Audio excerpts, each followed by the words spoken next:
Nous écouterons Monsieur Ariel Benarous, qui est guide spirituel de la communauté israélite de Genève. Il est aumônier carcéral et fondateur de l'Esplanade des religions et des cultures, afin d'encourager le dialogue interreligieux.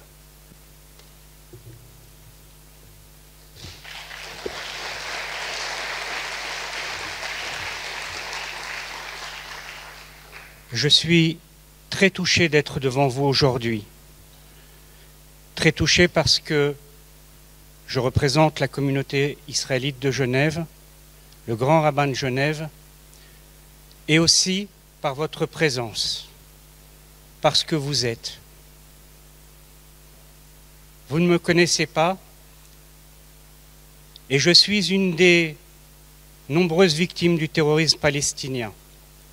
Moi, j'ai été victime en France, lorsque j'avais 16 ans. Le 9 août 1982, alors que j'avais décidé d'aller manger un sandwich kasher à Paris, un commando palestinien à la rue des Rosiers est venu et a fait un carnage, et ma jambe ce jour-là fut pulvérisée. Quelques années plus tard, j'ai connu d'autres attentats, mais non blessés. Et puis, je me suis engagé pour la paix, engagé très très fort. Tout d'abord, en région parisienne, j'ai été à l'origine d'un projet unique au monde qui m'a emmené à Genève, qui est de créer un écoquartier, au sein de cet écoquartier, une esplanade des religions et des cultures, un endroit où une synagogue, une mosquée, un temple bouddhiste, une église, un temple protestant pourraient cohabiter les uns à côté des autres, à 3,50 m les uns des autres. Et pour ça, il fallait construire aussi un grand parc pour que croyants et non-croyants puissent vivre ensemble en toute quiétude.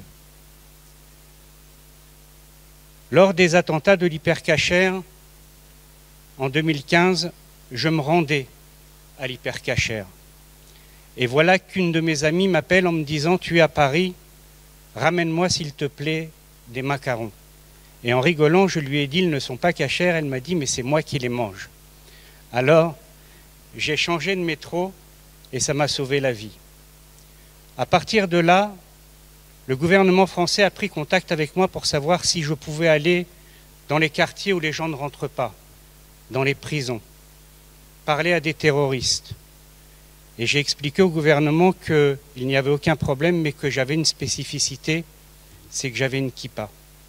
Et que cette kippa, à part à l'école où je l'enlève, je ne l'enlèverai pas même en prison. Et des discussions irréelles se sont produites en prison, parce que pour la première fois, il parlait avec un homme face à face, un homme droit debout, un homme qui n'a pas peur.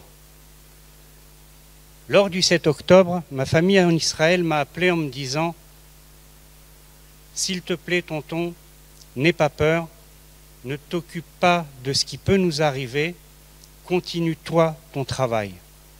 Continue d'aller devant les autres et continue d'expliquer ce qu'est un juif et ce qu'est un homme de paix. Être un homme de paix, c'est d'accepter d'être tourmenté toute la journée, mais d'y croire. Depuis le 7 octobre, je vois des choses incompréhensibles, inacceptables. Vendredi, ici, à Genève, lors de la marche des femmes, lors de cette manifestation, ou toutes les manifestations qu'il y a eu aussi en France, jamais cette cérémonie n'a été aussi dévoyée que pour les femmes. J'ai vu des femmes juives se faire conspuer, se faire insulter, parce que juifs. J'ai vu des hommes juifs ici en Suisse se faire agresser parce que juifs. J'ai vu des institutions internationales refuser de nommer ce qu'est un terroriste en l'appelant assaillant. Combien de fois j'ai parlé avec les journalistes de la RTS ici, en Suisse, sur France Info en France et d'autres, en expliquant que le mot assaillant était un adjectif et qu'il désignait deux belligérants.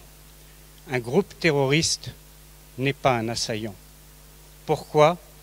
parce que le terrorisme pousse la négation de l'autre à son paroxysme le plus haut, qui lui donne le droit de vous tuer, de vous violer, de vous brûler, parce que vous n'existez pas.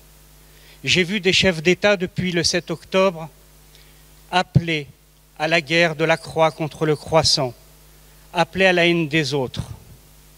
Non, ces chefs d'État sont en poste et personne ne les a repris. Alors, j'ai décidé de continuer, même en étant bancal, en allant devant l'ONU ici à Genève et en expliquant à un journaliste qui est le plus courageux, celui qui est devant l'ONU ou celui qui se cache dans un tunnel. Je suis sûr que c'est celui qui est bancal et qui est devant l'ONU et qui crie que rien ne justifie le terrorisme, aucune religion, aucune philosophie, aucun groupe politique. Voilà qui je suis. Je voudrais vous lire une prière d'un rabbin d'Ukraine, Rabbi Nachman de Breslev, un rabbin du XVIIIe siècle, qui expliquait que tout ce qui t'arrive dans ta vie, tu dois l'accepter dans la joie. Et il a fait une prière sur la paix qui m'a bouleversé, et je vais vous la lire. Éternel, notre Dieu et Dieu de nos pères, puisse ta volonté faire que cessent toutes les guerres et les effusions de sang dans ce monde. Qu'à leur place, une paix immense et merveilleuse s'installe ici-bas, qu'il n'y ait plus aucune nation qui lève l'épée contre l'autre, et qu'on n'apprenne plus jamais l'art de la guerre, mais que tous les peuples comprennent et sachent ce que constitue l'unique vérité, à savoir que les hommes sont sur cette terre, non pour la discorde et les procès, non pour se haïr et se jalouser, pour s'injurier et faire couler le sang, mais uniquement afin de te connaître, toi éternel béni, sois-tu pour l'éternité. Si cette prière était comprise et apprise par des chefs d'État aujourd'hui en Russie, alors peut-être qu'il y aurait la paix. Si cette prière était comprise et apprise par les gardiens de la révolution en Iran, alors il y aurait la paix. Si tous les islamistes du monde pouvaient comprendre que leur livre est un livre de paix, alors peut-être que cette prière sera exaucée. Moi qui suis un homme de paix et qui appartient à un peuple qui croit au miracle, alors je suis persuadé qu'après la guerre, il y aura la paix. C'est ce que nous devons construire. Et je vous promets que du fond de mon cœur, je suis extrêmement touché de vous voir, vous, aujourd'hui, de vous voir là, ensemble, à parler d'Israël, à parler de la communauté juive, à parler de la paix, Am Israël Chai, et merci à tous.